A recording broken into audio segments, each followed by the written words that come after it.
Guys, in this life nothing is permanent, you see.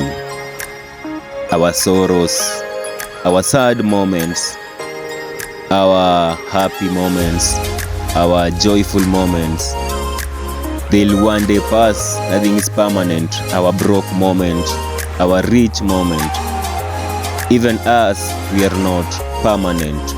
One day will pass. Each moment will pass and it will never return back again. Enjoy each and every moment. A snake must shed its skin to transform in its new era. You must climb the hill to enjoy the view, cause in every walk with nature, one receives more than he seeks.